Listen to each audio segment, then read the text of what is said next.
Welcome to Where to Ski with me, your host, John Morgan. My guest today is Marc Angelillo, a Level 3 PSIA instructor and ski instruction trainer from Sugarbush. Sugarbush is in Warren, Vermont, situated in the Mad River Valley, almost in the dead center of Vermont. Sugarbush has some of the best terrain in the East, but is also known for food, beer, and its social side. In its early years, Sugarbush was known as Mascara Mountain. After loading elite New Yorkers on buses Friday nights and bring them to Sugarbush to ski with Stein, play backgammon at Club 10, eat at Chez Henri, or dance all night at the Bluetooth, now Sugarbush is the destination for discerning skiers and their families. The resort has substantial off-piste skiing and riding. A summit elevation of 4,083 feet and a vertical drop of 2,600 feet makes it the second largest in Vermont. Mountain has 2,000 acres of skiing, 480 of those on trails and the remainder in glades and backcountry skiing. This includes 111 trails for terrain for beginners, 20%, intermediates, 45%, and experts, 35%, spread across two mountains, Lincoln Peak and Mount Ellen, with a chairlift that connect the two. Today I'm talking with my friend and Level 3 PSIA instructor and trainer, Marc Angelillo. His Instagram profile says, dad, husband, friend, multi-sport athlete, waterman, snow pro, brand ambassador, influence, traveler, seasoned lifetime sales rep, lifestyle sales rep, all wrapped into one. He does have it figured out with an amazing wife and son. Marc teaches skiing at the highest level in the winter and spends his summer surfing and paddleboarding on Cape Cod.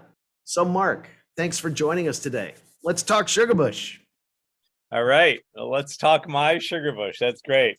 And I hear that you have quite a history up here. I was really impressed by that. But tell me a little bit about your experience up at Sugarbush and how you grew up as a kid.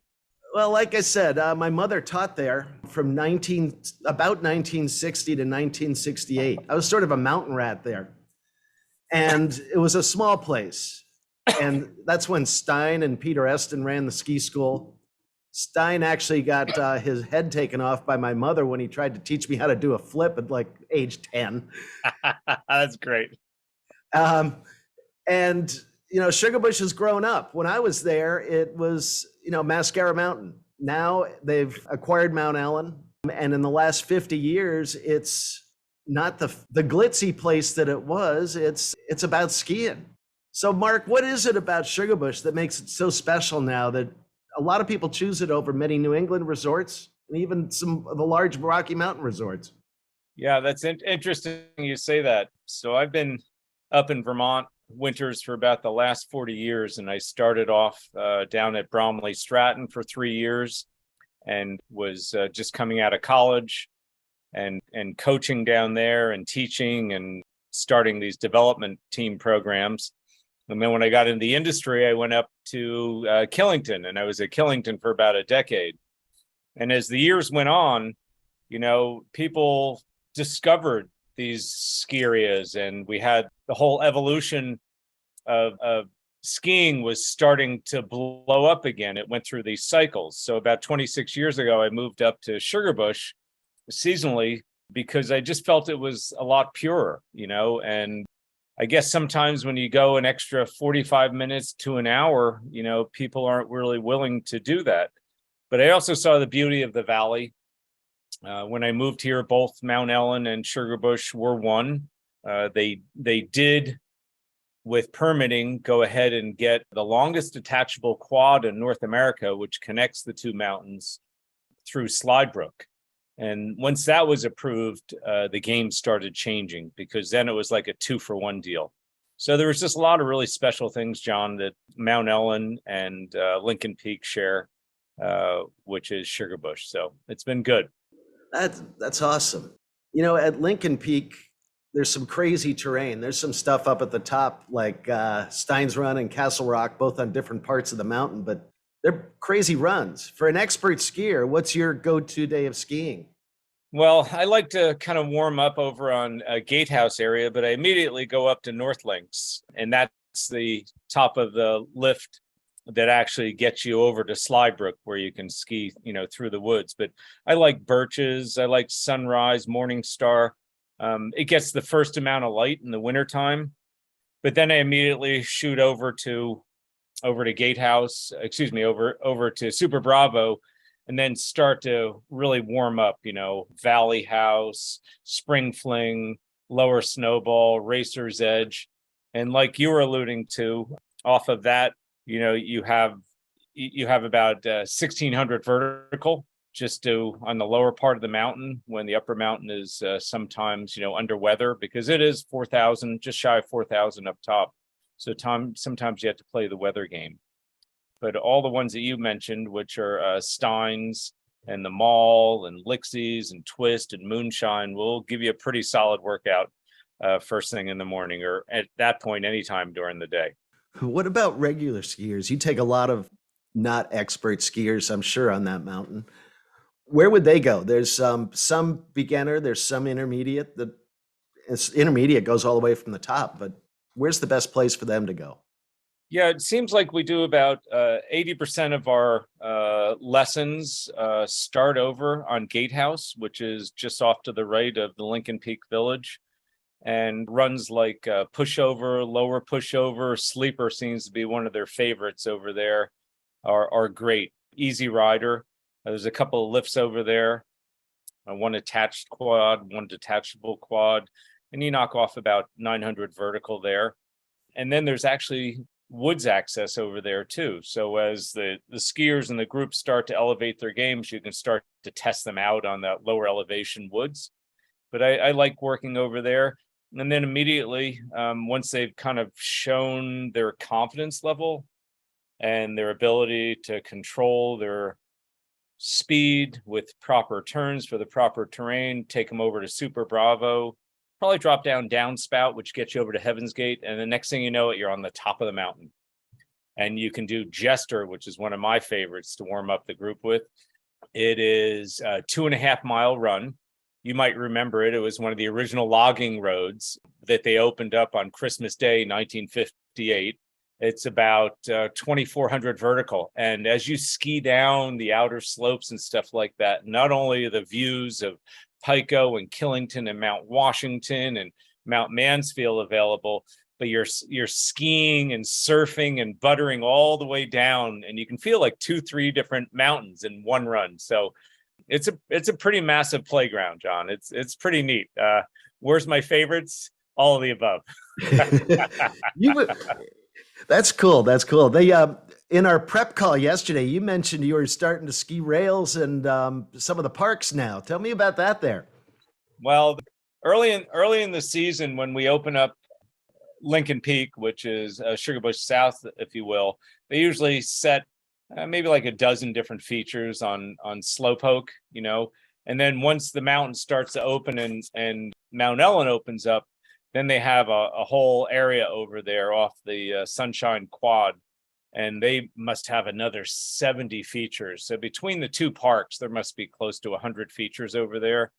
Daily maintenance, grooming, features, events, bank slaloms, contests, free ride programs. They're some pretty serious riders. We don't have half pipes, but we have a lot of stoke and just a lot of amazing riders up here in the Mad River Valley.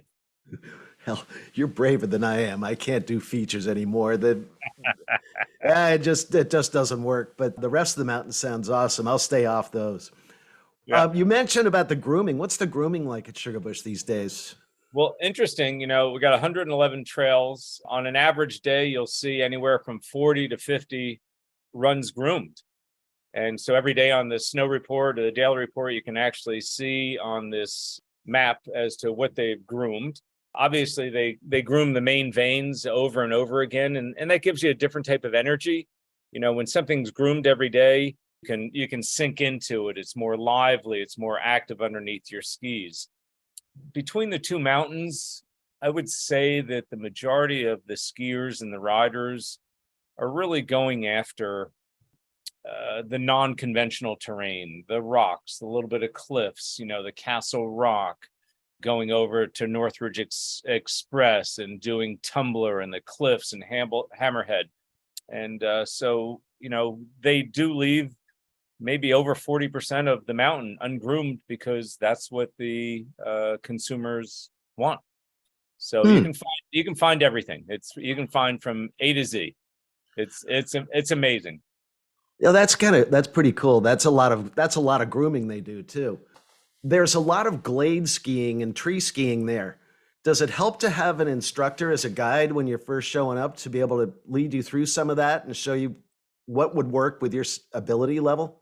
Yeah, it's interesting when you're in between like gladed areas on the mountain, between lifts like Eden and some the Gangster Grotto and Deeper Sleeper. I think that you can explore and discover there because it's not too much of a lateral or a diagonal move to get back onto the trail.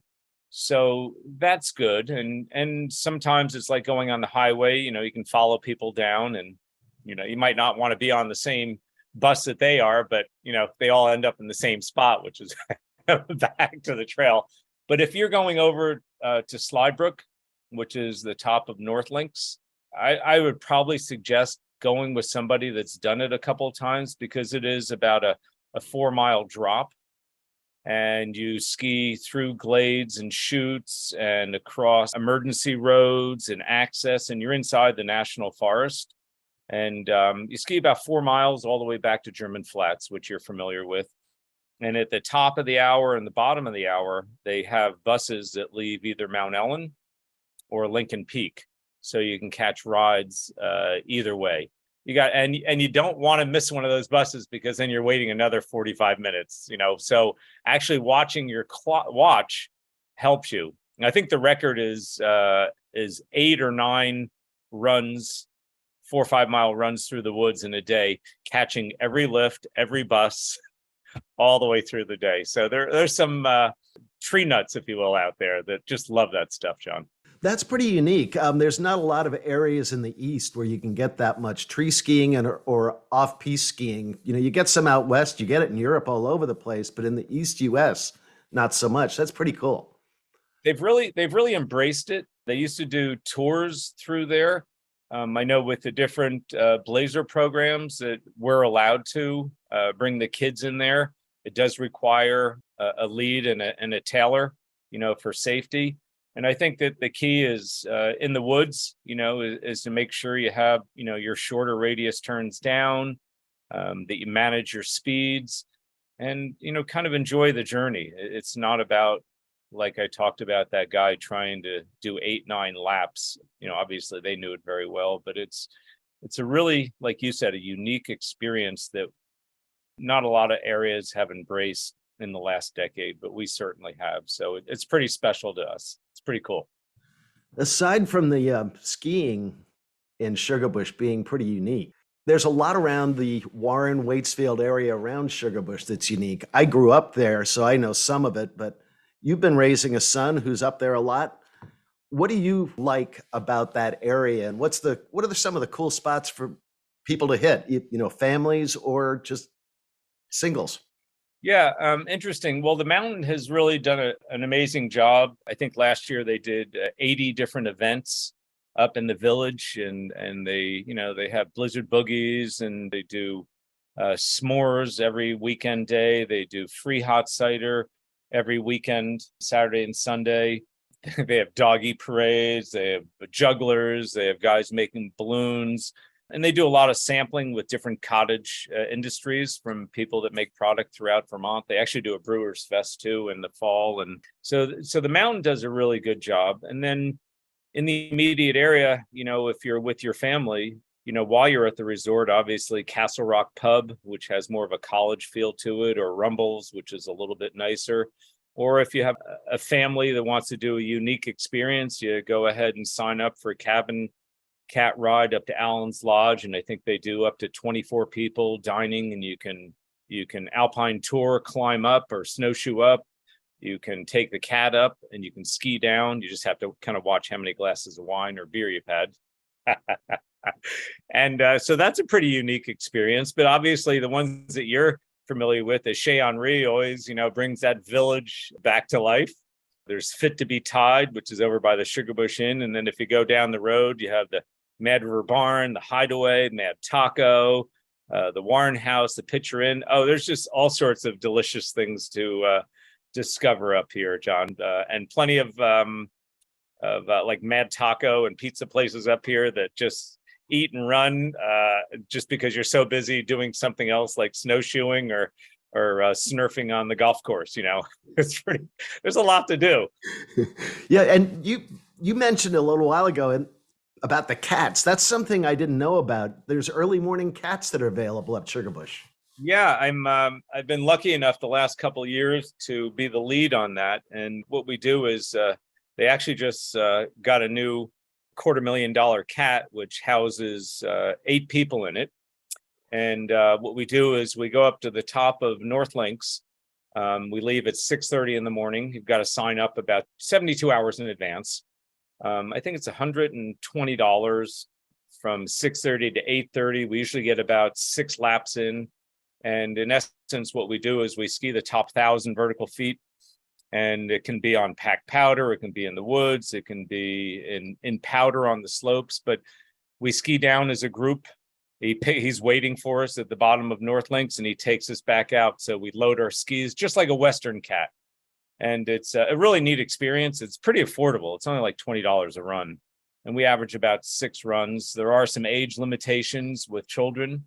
And it's just again, like the woods, it's an experience at Sugarbush, which we really hold special to us. And I'm always so pleased to be a part of it. And it's about enjoying somebody else's journey and really lighting up their day before anybody else even gets to the mountain. It's insane. It's insane. That's pretty special. That sort of leads me to my next question.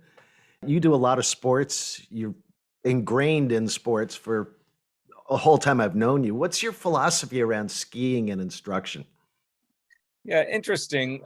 You and I both started off as amateur athletes and then turned into semi-pros or got into the industry. And I just think it's a lifelong journey. And with ski instructions, I don't think any of us want to be just in the middle of the pack or just be okay sailors or just be okay skiers or okay surfers. And I think we always are working to elevate our game. And obviously you've got to work on it and be passionate about it.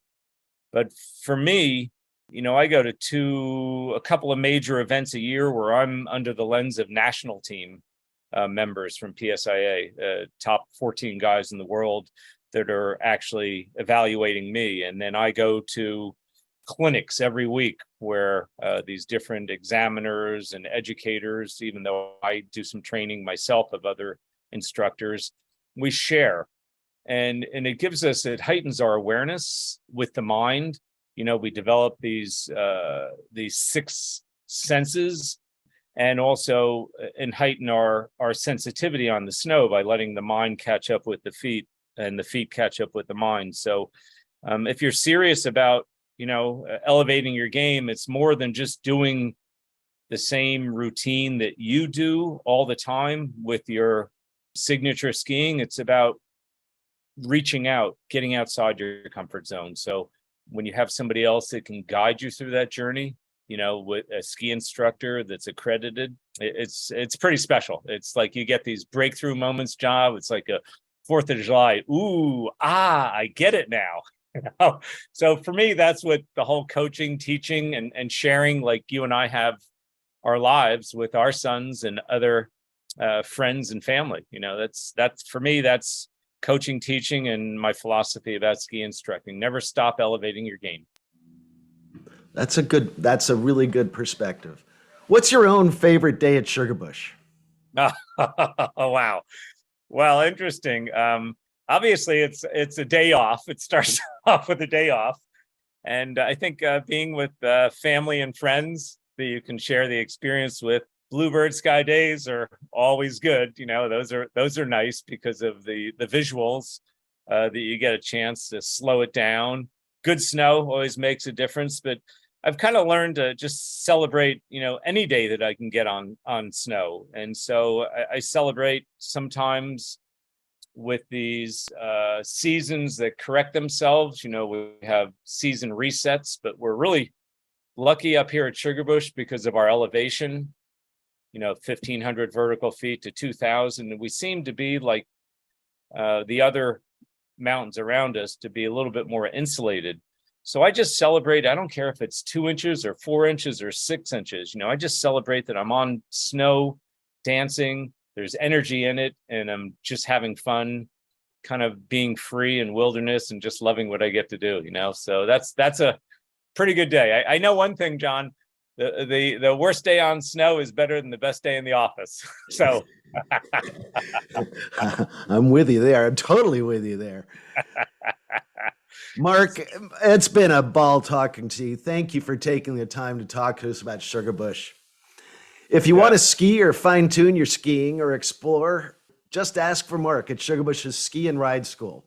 You might even run into him surfing or stand up paddling on the beaches of Cape Cod this summer.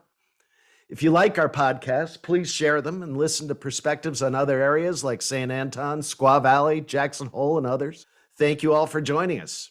Thanks, John. Amazing journey, and so great to reconnect with you. Just really special, and so stoked and proud and inspired by all that you do. So thank you from all of us too. Marc, you make everyone's day better. Thank you for joining us.